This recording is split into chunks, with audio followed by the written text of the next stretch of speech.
Good morning, afternoon, and evening, one and all. Welcome to a look at For the King with Sandoya.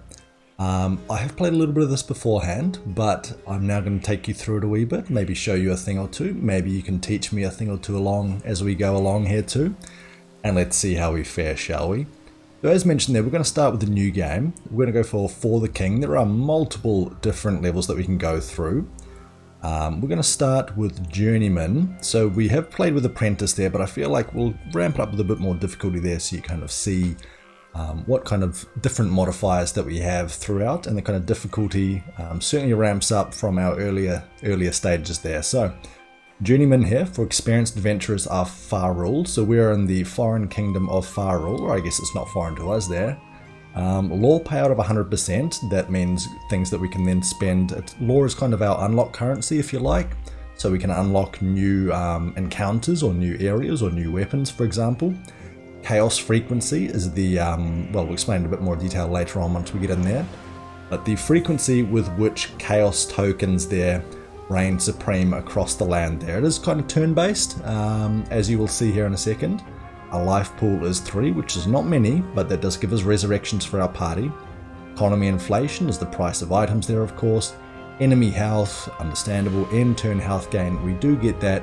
And we start with just a tinder pouch, and that tinder pouch allows us to create a camp, which will allow us to regain HP or focus, which we'll explain in a little bit more detail later on. And this is a co-op game here, so you can do whatever you want. There's a lot of customization available with house rules.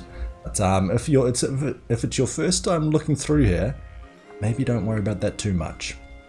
But lots of tooltips here. Exploration is rewarded with experience gained through discovering hidden places and paying tribute to statues. So this is For the King. If you're not already familiar with it, it is kind of a, I don't want to say roguelike, I don't think it's quite along that vein. It's kind of like a D&D choose your own adventure, but there is certainly a set storyline to it as well. There is combat, there is trading, there is an economy, there are quests, there are obviously enemies, there are different rolling mechanics, but the rolling is kind of behind the scenes, but you do get percentage chances there, as you would in the likes of XCOM or something similar there, I suppose. And yes, that means that the XCOM RNG bullshit can kind of reach you here as well, but it's not as bad there, I would say. Now we have 4 classes open to us to begin with: Scholar, a Blacksmith, Hunter, Scholar, and Minstrel, as we can see unlocked. Minstrel, of course, is our musician, but I do like our Scholar as it can be both a mage and a kind of healer, if you like. Hunter, of course, ranged, as you can see with the bow in the background, and Blacksmith is there. You get lots of information about your class info. Now this is a lot of information. Don't worry, we are going to be skipping the tutorial here, but I will take you through a bit of an open kind of plan here, what we're looking to do. So let's start us off here. The brink of chaos. Good King Brona has been slain. The once peaceful kingdom of Farul is being corrupted by wild chaos energy and ravaged by monsters and bandits. The grieving Queen Rosamond has called for Farul's ordinary citizens to search the land for the king's murderer and the source of the chaos energy. So it sounds like we are ordinary citizens, a blacksmith, hunter, and a scholar, and we've kind of band together here to try and go after the slayer of our once good king, in honor of our Queen Rosamond here. The tale now begins in the Guardian Forest, where there have been rumors of suspicious activity and sinister strangers in the woods. 3 would-be heroes meet in Orton, begin their quest. Let's click to continue here, and hopefully I'll position my camera in such a way that it doesn't block too much of the dialogue and what's going on. Now there's a lot on the screen, bear with me here, I'll bring it through. It'll all make sense here in a second. First the wizard Vexor vanishes, then my own husband was slain in his palace. You may be the last hope of Farul. So we're obviously in the kingdom of Farul. Here are different little townships. Seek out Hildebrandt in Woodsmoke. You'll be told how best to aid our efforts. Your quest has begun. Strive against this chaos, lest our realm be consumed by it. So you can see there are ocean tiles, there are land tiles, there are impassable tiles with forested areas and mountain areas. There are encounters across the way as well, different locations. So this is currently Guardian Forest, and we're going to Woodsmoke, the village within it. And here we have our three characters with our current quest, Go to Woodsmoke in the Guardian Forest. The current main quest is popping up in the top right hand corner. As we can see, we roll for our movement. So there we saw that we rolled 4 out of a possible 5 there. So we now get 4 hex movements across the way. We of course have our bosses here, or our enemies along the way. And as you can see, the situation here is that only people or other enemies, it should be pointed out, within the red hexes will be pulled into this combat. So currently there are no additional enemies within range of this enemy, so we would just deal with just this beastman. But you will note over near Orton there, we do have Brett there standing tall, our hunter. So because he is a ranged unit, he will be able to aid in this battle there from 1 extra range.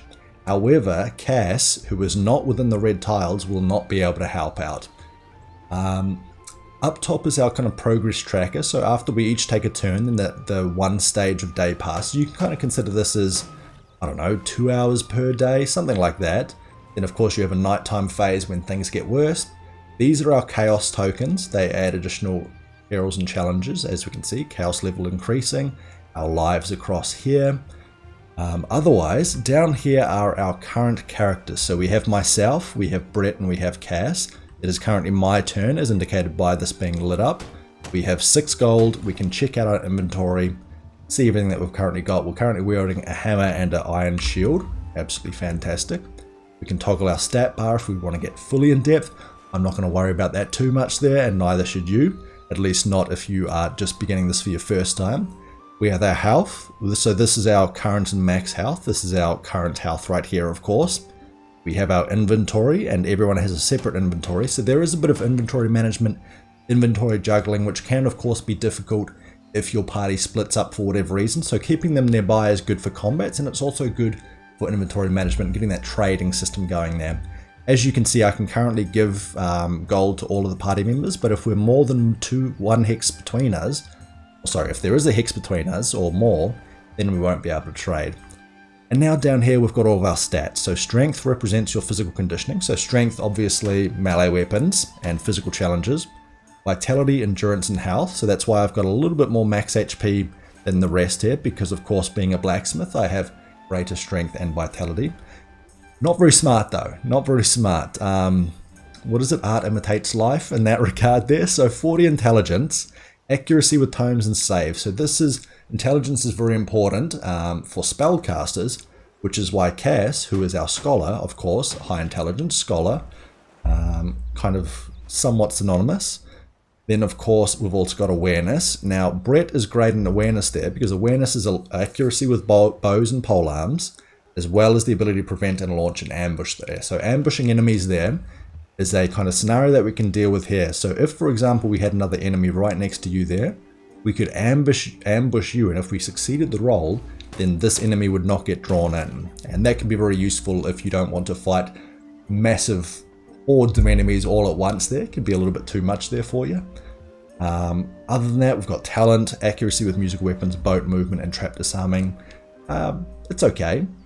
And then again, speed, of course. Speed helps you with the movement in the overworld, but also in the battle there. It determines the timing, as we'll see once we get into our first battle. Luck. Looks like we start with 50 across the board there, so no major issues. Now these ones here, armor. So there are 2 types of damage in this world. There is physical damage and there is magical damage.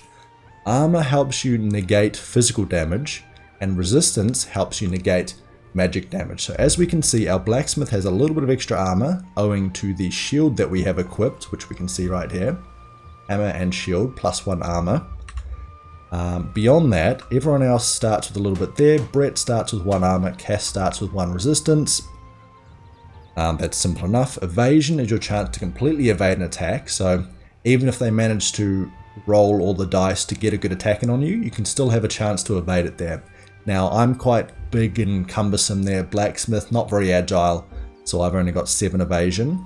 Brett has 20 and Cass has 13. So a bit more of the nimble characters there have a decent chance. So that's a 1 in 5 chance to evade an attack, and this is obviously a less than 1 in 10. So not great, not great.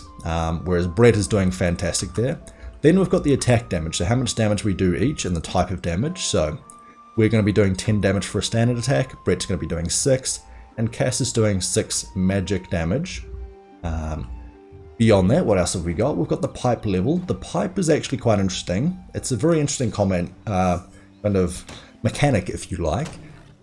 So we have different types of herbs here that we can pick up while foraging or by trading with certain villagers, and herbs are kind of in place of the food and drink, if you like, from many other games. So they can be used to increase your movement, to become undetectable. They might have different bonuses depending on whether you're in the overworld or whether you're in combat with a creature. And they can be used for healing, for gaining experience, for removing poison, for giving yourself a buff during combat. So much, so much. So we'll see. But without further ado, why don't we just get started?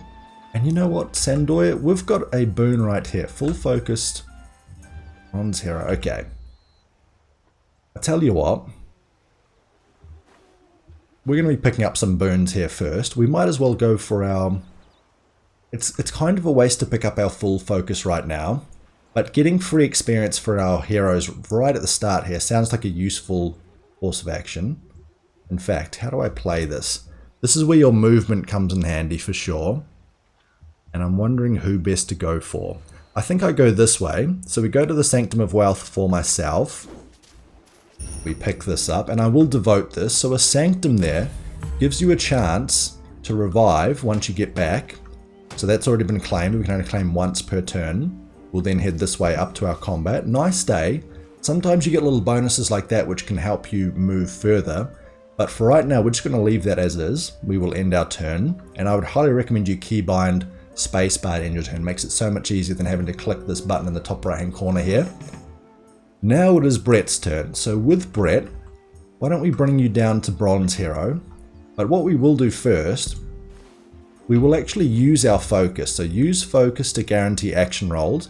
But we do know that right here, we gain full focus by tributing to this statue here. So we're going to spend all of our focus. Now we've got insane movement. So we will pop down here. And this is going to get us 12 experience for Brett and then 6 party experience. So we will tribute here.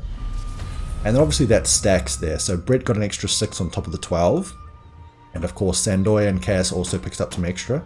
And you can see that our focus has replenished as well due to that action. So focus is a very key mechanic here. We're actually going to head across here. We'll explore this question mark tile. And you can have little pop-ups that happen on those question marks as well. Got one move remaining. Why don't we just move everyone onto the same spot? You can share. And again, we get lucky with another movement. But we will leave that. And you will see that because we had one movement left over at the end of our turn, we actually were able to replenish an HP there, which currently wasn't useful because we're all at max HP, but later on it will be. Okay, I mean, we've been waffling on for a bit. Why don't we progress onwards? We will engage this Beastman, and you will see that thanks to the fact that all of our allies are within range, if we click on this enemy to engage, we will bring Cass across. And we can absolutely fight. It's going to be 3 versus 1, and this will just give you a little taste into your combat. So you do have other options here. We could sneak, which has a chance to be able to just move past them. We can retreat, which means to move back to your previous hex without doing anything. I think that's a guaranteed chance. But you can see that there are slot outcomes here. So this is where your dice rolling % chance mechanic comes into play. Basically, we are using our speed stat to see if we could sneak past. Cass has a 70 speed chance, so between that, it's about a 50% chance of rolling 2, which is great. Ambush is also interesting. It uses our, what's it called there again? I can't remember. The perception, I believe. And that is a much lesser chance of happening there, of course. But thankfully, failing an ambush is not the worst thing in the world. It just means that all the enemies around these red tiles will come into play. We're just going to fight you. We're just going to fight you. We don't have to worry about anything whatsoever. All 3 of us in combat. Here is our first little taste of combat. We see that we have our kind of speed determining order up the top here. And so obviously it's going to be Brett taking the first attack, followed by Cass, which is determined by 78, followed by 70 speed. Then it goes the Beastman Warrior. So the Beastman Warrior has less than 70 speed, but more than 56. So don't have to get that in detail, of course, but it is always interesting. We will see our enemy here. Beastman Warrior has 10 health. He also has 2 armor. So armor means that he's going to negate 2 damage from any kind of physical attacks that we've got, which kind of negates damage from Sandoya and Brett, but not Cass because he has a different attack damage type. So with that in mind, we're going to try using our snipe shot. If we roll a perfect for here, it's the same damage as you'll see, but it does have less per shot accuracy, and that's 70% for this, 70% for that, and 70% for that, I believe. I'm not 100% sure. Don't quote me on that, people. So we're going to try using our snipe shot here to begin with and see how we fare. We failed, and he managed to block there. So because we failed so poorly, we failed 2 of our rolls, which meant that it was easier for him to block it. Now, ignore resistance. We don't care about ignoring resistance, but we will just use our surge here. And we get a perfect. We pierce you for 6 damage. You now get to attack us. You managed to crit Sandoya, so the first attack that we take of the game was a bit of a nasty one, but here you go. Let's just go for this. We missed 2, but as you can see, we still did 5 damage, negated down by 2, down to 3. Let's just go for a regular shot here. Only 2 damage, but again, that was enough. So as you can see, XCOM mechanics there make it so that you might actually miss some shots or not take too much damage. Now, because we've got a gold modifier on Sandoya, we will collect all gold onto me. Makeshift mace seems interesting. I think I will equip it there because it beats out our current weapon. It's got better damage, it's got a similar attack plus a stun attack, and it uses the same number, although I do believe breakable. So a critical failure is if we fail all of these, then the weapon will break. But I don't think that's got a high chance of happening there. So we'll take that. We now get some extra movement there with Cass, so we'll move you across here. We have another weapon. We have a Dark Carnival. We have another enemy. We'll end our turn. Okay, so Sandoya's turn. What we might actually do is go back to Orton, because I forgot to do this at the start. We should see if there's a quest. We've got to take the quest. I mean, come on now. Gold is okay, but I think for right now we really want to improve our weapon. So let's accept this quest for a hooked sword. You can see it's extra 4 damage on top, plus also 1 less roll to make. We accept that. The wolf is over there. We're going to go to Woodsmoke first, and then we'll go and kill that wolf. So here, we'll actually wait here, and I'll show you the new mechanic here, which is healing with excess movement points. So we've currently got 1 movement. We end our turn. We heal for 1 there. There you go. Not too bad. You can see that we rolled poorly, so Brett over here only has 3 movement. Not the greatest thing in the world, but it does allow us to reach Woodsmoke here. So we will do just that. Enter into here. We get some experience across the party. Here is Hildebrand, the person that we were meeting for Queen Romanom. Scrub-a-dub-dub. Always good to see new faces join the quest. I am Hildebrand, the Queen's agent overseeing things in the garden and forest. Things are bad here, really bad. I'm sorry to hear that there, Hildebrand. All signs point to some evil folk who have locked themselves away in the glittering mine, which I believe is that right there. I'll work on getting you down there. In the meantime, a strange contraption has been spotted. Go there to investigate it. So we've just popped up this blue quest. We've got the orange quest here. Orange quest is a side quest. I believe blue is the main quest line. That's a cultish device. We also have a chaos leader right past here. I don't know if we can actually move through that. I believe that we can. And we also have what looks like maybe an experience booster right there. So we'll certainly pick that up on the way back as well. Complete these objectives in any order. So do we have a quest?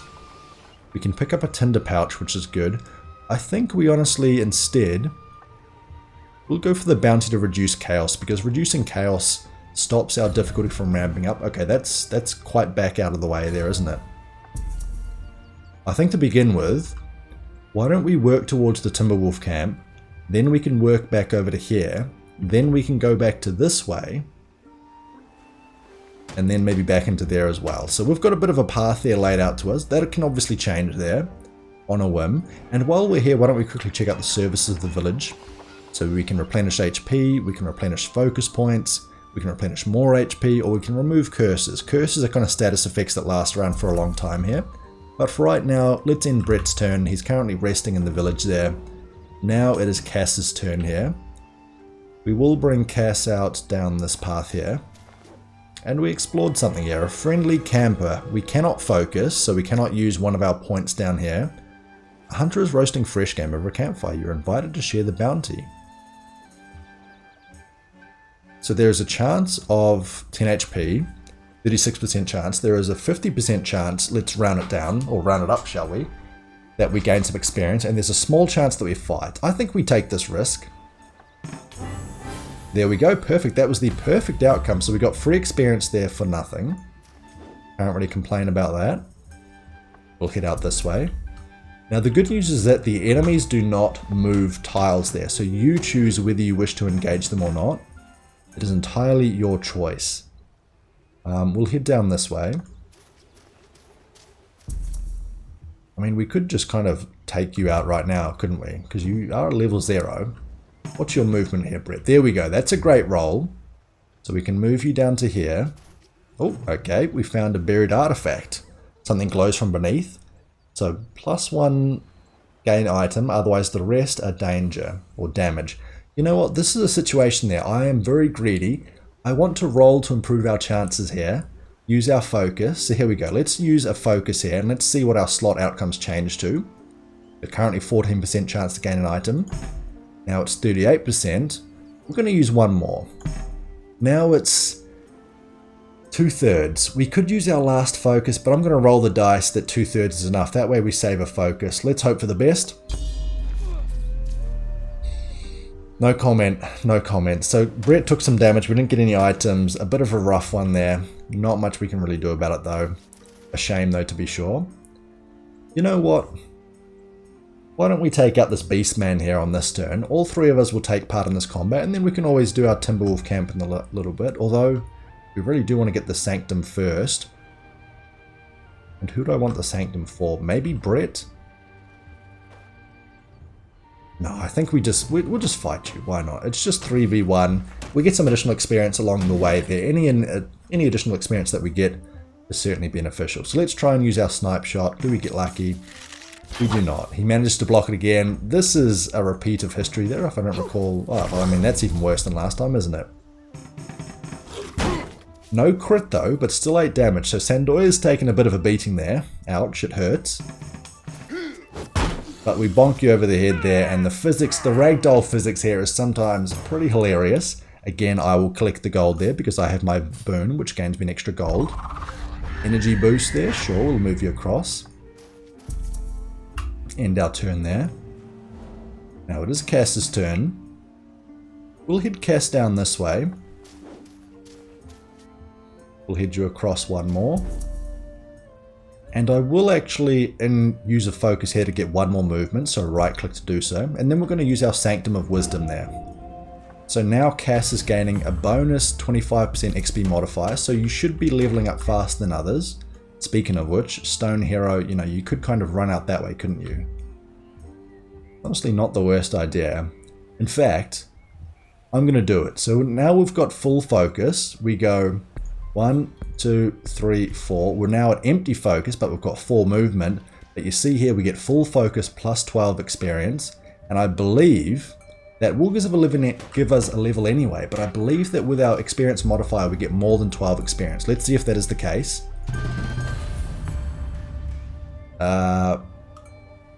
No, it looks like that is not the case actually. It's only reserved for, I guess, regular combat experience. Good to know, but at least we do now have a level up in Cass. So Cass now does more damage, as you can see with the attack damage going from 6 to 7. So base stats have been improved, which is still a worthwhile endeavor anyway. I'm happy with that. Sandoya here can move up to here. We will not go there anyway, so we're just going to wait a turn, which will of course heal you for 1. Oh, we can wait. Okay, great. I thought we couldn't wait because we're in there, but no, it looks like we can. We're going to move Brett over here. He will... Actually, he can provide energy boost. I mean, he can actually reach Fire Elm, and we can attack from here as well. So another city. We'll go to the quest board. There's currently no quests available. Okay, so maybe that's because we've got a maximum number of quests across here on the side. I'm actually not too sure on that one. But regardless, got some upgrades that we can get here. But I think we can just leave it here for right now. We will end our turn. And now it is Cass's turn. Some good movements here would be fantastic. There we go. We move back here. And I'll tell you what. Everyone can join this combat here. So they are level 1 enemies. We're only level 0, 0, and 1. So it's going to be a little bit tricky. Why don't we try and go for an ambush? So we'll do this. 44% chance. Oh, I forgot that if you move your mouse there, then it doesn't count. But again, I don't think it really matters here, because regardless, this is a group of 3. Now, this is going to be a pretty hard fight, especially with them immediately chopping us for 14. And this is where selecting the enemies there can show you who's attacking next. So you're not attacking for quite some time. But I think we maybe go for one of these side characters here, just so that everyone can do damage without being nullified by any kind of armor or anything. So why don't we go for this enemy here. Perfect. Full 6 damage. So you can see our enemy's doing 9 damage and 14 damage, 10 damage, and we're doing 6. So comparatively not that great. Although this is a situation there, rather than doing 7 damage on one, I would prefer to do a standard area blast. So this is the different types there. Surge, area blast. Let's try this, which hits all 3 enemies. And there we go, that's 4 damage across the board. So 12 damage beats 7 targeted in my mind. Brett's almost dead though. That's not great. We do want to take out you though, of course. Less weapons in the fight. Bonk you over the head. Beautiful. Brett is down to 1 HP. That's not risky at all, is it? We will go for a shot here. We get all 3 shots. Perfect. You are attacking back. Are you attacking Brett? You are. But you whiffed. So all of us dodge. That's fantastic.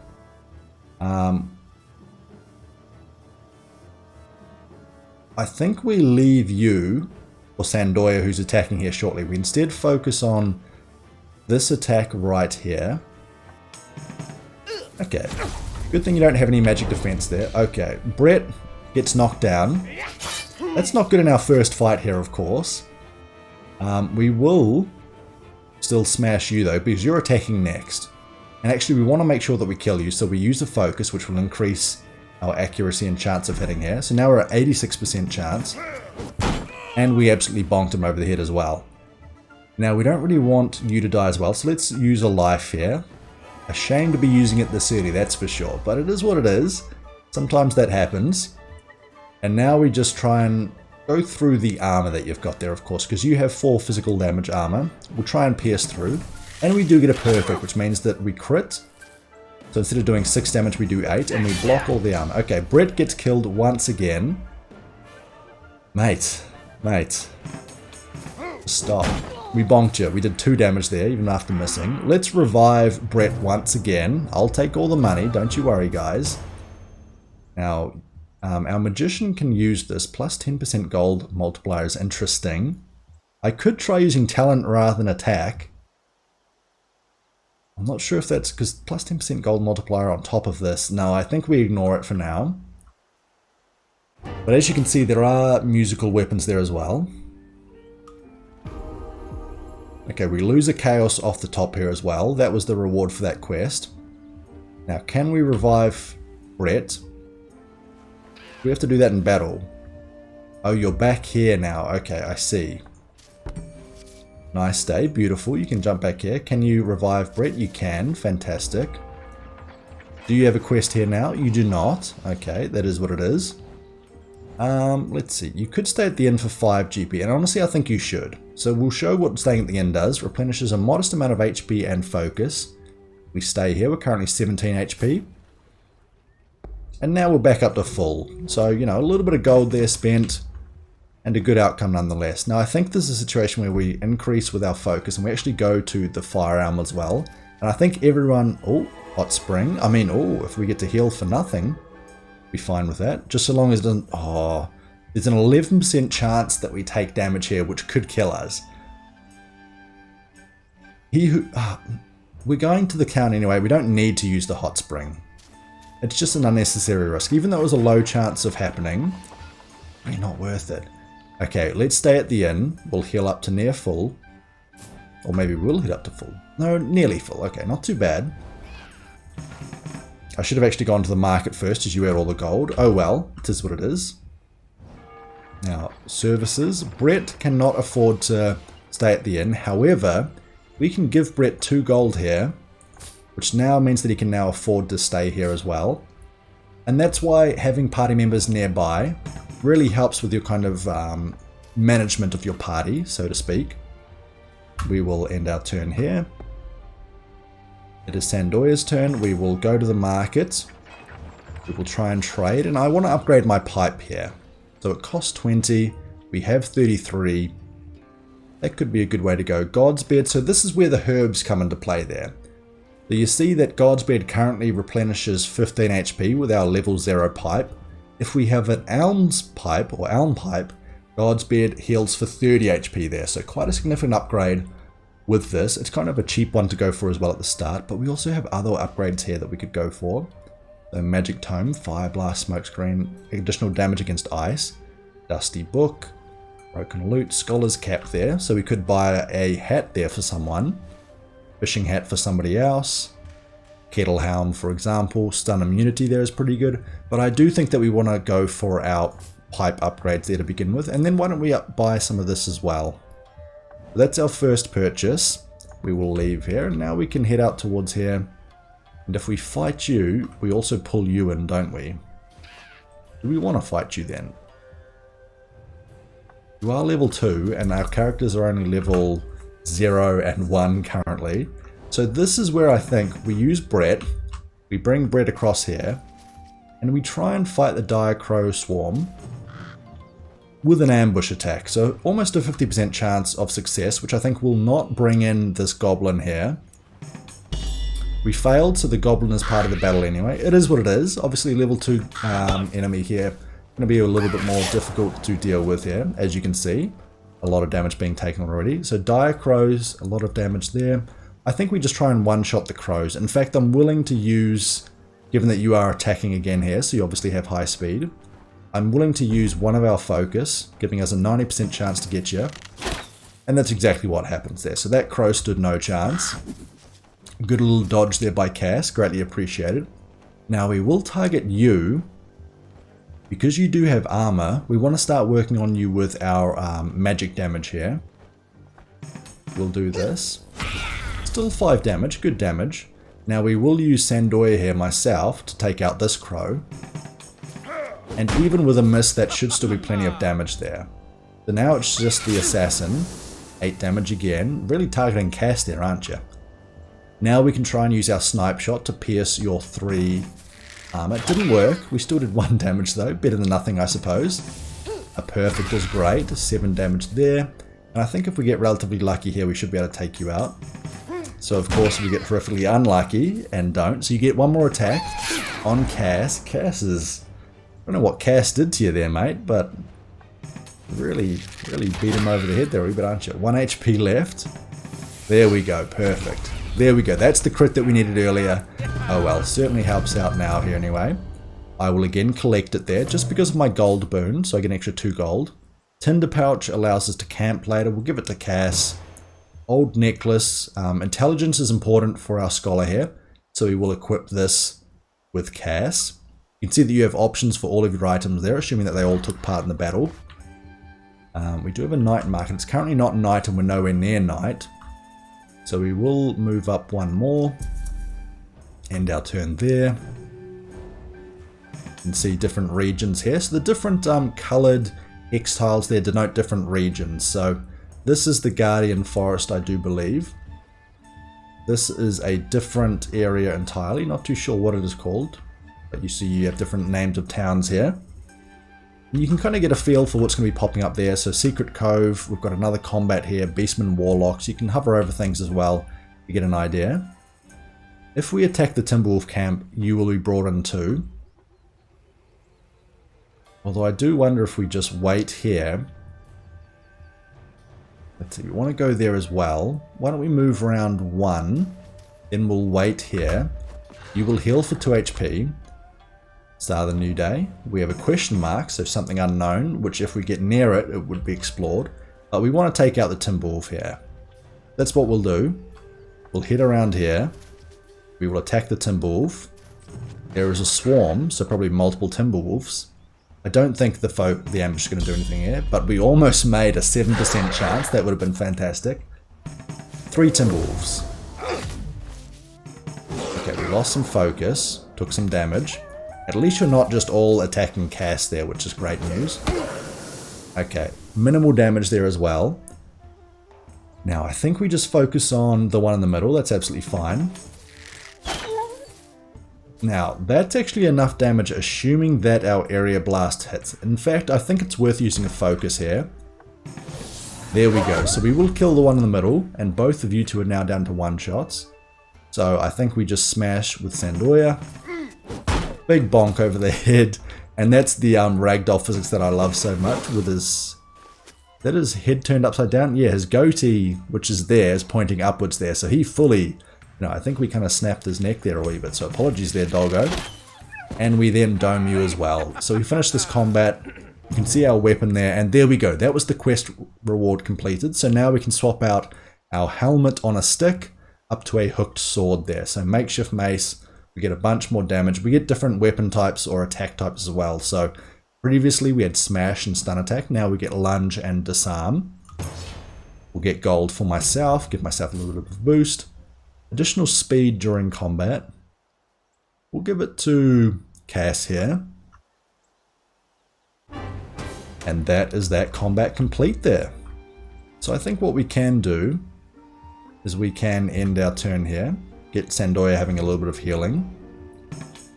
Now, Brett can move across and we can try and figure out what this is here. It requires intelligence, so this should be handled by, as you can see, so that little indicator there, just above the cult device, tells us that this needs to be used by intelligence. Brett and myself are not very intelligent, whereas Cass is basically twice as smart as us. Don't know if that's a linear scale or logarithmic or what. But we want Cass to try this out. So we'll bring Cass across. We will give this a go. And it's a 43% chance of success and a 40% chance of success. So 83% chance. I like those odds. There we go. Easy does it.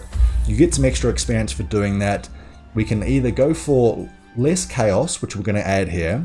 +1 life or -1 scourge. Scourge.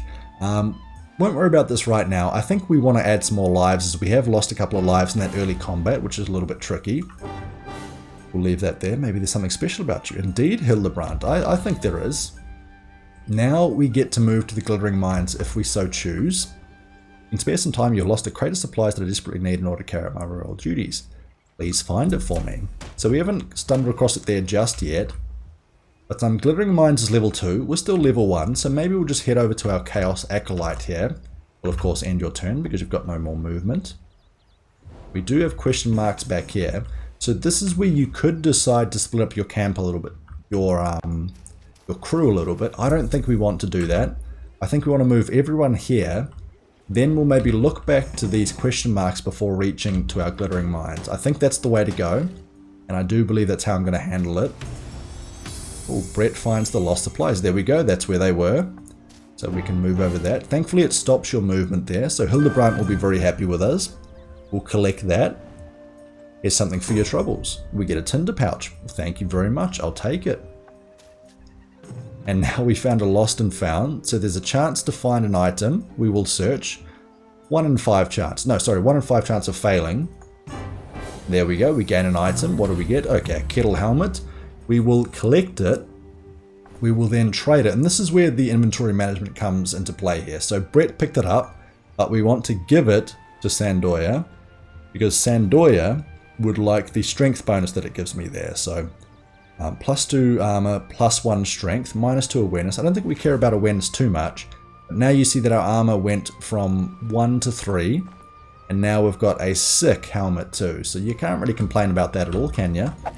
We'll head up this way, end our turn, and I think we will now move Cass along the way as well. And actually, we're going to trade from Sandoya. We're going to give Cass 5 gold in case he's probably going to need to rest in Orton as well. So we'll bring you across there, mate. See if there's a quest. There are no quests here, so that's fine. Nothing in the market that we really want either. No, not really. So I think we just go services. We rest at the inn. We heal up, we get some focus back, and we're back to full HP. Ooh, Wandering Weapon Merchant. Discounted prices. Interesting. We could give that a go. We'll end our turn here. We'll move Brett across to Wharton there. You can head into here. He can actually leave, couldn't he? So what we could do, this is again the inventory management that we were talking about. We can make Cass give this to Brett. Brett can take that. Brett can now move down to our weapon merchant. We'll view your wares. It looks like there are some cheap items here. And now Brett can look to sell some items. So a barbet sells for 4. I mean, I don't really know if that's any improvement over what it was beforehand, but we'll sell it nonetheless. And there are some, I mean, there's an upgrade to our bow, but not really worth it there, I don't think. So we'll ignore that. Oh, a blunderbuss is interesting. I wouldn't mind getting some ranged weapons, although it's only using a talent focus there, which your talent is not as good as your awareness. That's the only downside. Maybe we'll leave that for next time. We'll bring you across here, end our turn. Sandoya pops into town. No, Cass's turn first. We will let Cass move. Oh, we'll keep Cass right here, actually. Leave you there. 3 HP, doesn't really matter, though.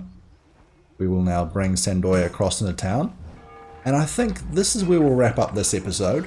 Thank you all very much for joining there. This has been Sandoya looking through For the King. Again, it's not my first rodeo with regards to this game. We have tried and failed this campaign a couple of times now, but I think we are doing a bit better for ourselves and hopefully for you. I hope that you enjoyed the stream here. Not the stream, the video. You know what I'm talking about. And from here, I hope to see you again in the second episode there.